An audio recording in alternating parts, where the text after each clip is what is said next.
21 Nisan Pazar günü 2013 tarihinde Diyarbakır Nevroz miting alanında Peygamber Sevdaları platformu tarafından düzenlenen etkinlik dünya tarihinde bir kutu doğum etkinliğidir. Bütün dünya Müslümanlarının iftiharla sevinmeleri, takdir etmeleri ve destek vermeleri gereken bir durumdur. Allah'a hamdolsun, şükürler olsun. Bu konuda biz şükrediyoruz, hamd ediyoruz Rabbimize. Peygamberler şehri, sahabeler şehri Diyarbakır'da, Ahmet'te böyle bir izzeti, bir şerefi peygamber sevdalarına nasip ettiği için.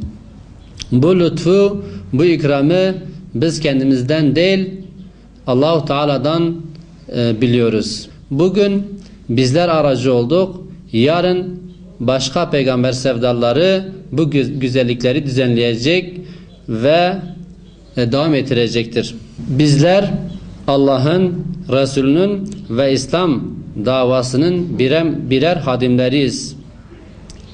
Diyarbakır Ahmet halkı kendisine yakışanı yapmıştır.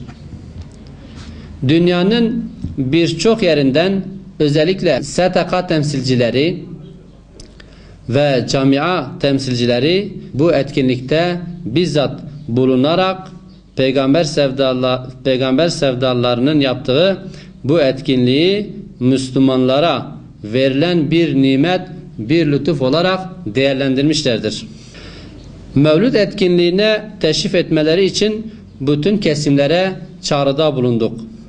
Katılım ve desteklerinden dolayı Rabbim kendilerinden razı olsun. Peygamber sevdaları bir kez daha uhuvveti, kardeşliği, Müslümanlar arasındaki dayanışma ve vahdetin ne kadar gerekli olduğunu bir kez daha göstermişlerdir.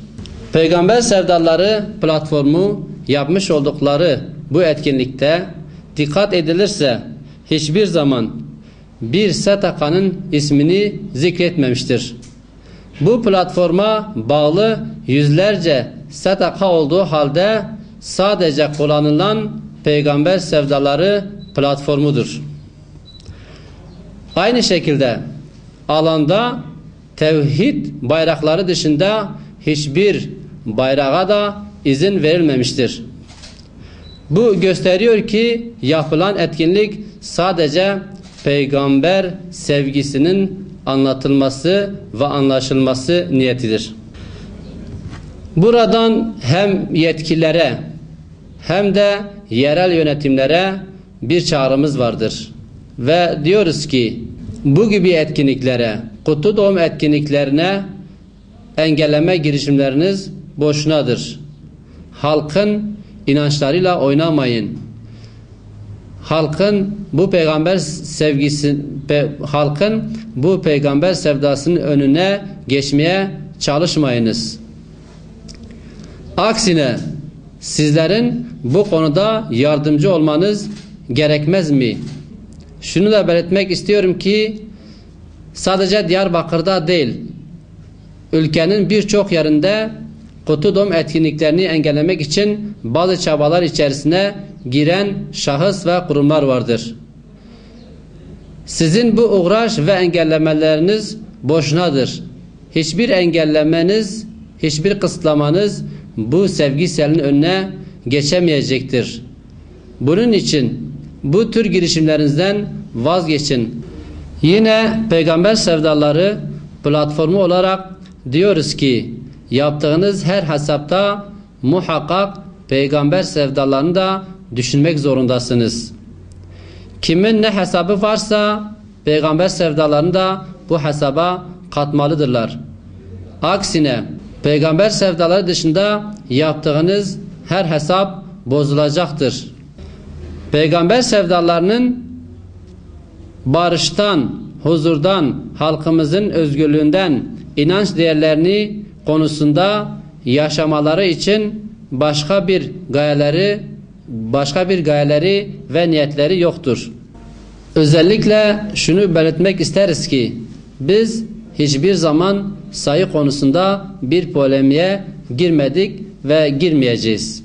Yalnız şunu da belirtmek isterim ki bazı medya kuruluşları sayı konusunda bazı yorumlara girmişlerdir. Onların da bu konuda insaflı ve vicdanlı davranmalarını bekliyorum. 21 Nisan Pazar günü yapılan Kutlu Doğum etkinliğine katılımlarından dolayı herkese ayrı ayrı teşekkür ediyorum. Allah kendilerinden razı olsun. Bizleri bu konuda yalnız bırakmayan İlka Haber Ajansı'na ilkeli, objektif ve tarafsız haber anlayışından dolayı kendilerine teşekkür ediyoruz. İnanıyorum ki bu etkinlikte kendilerinin de büyük bir rolü vardır ve bu etkinlikte bu hayra ortaktırlar.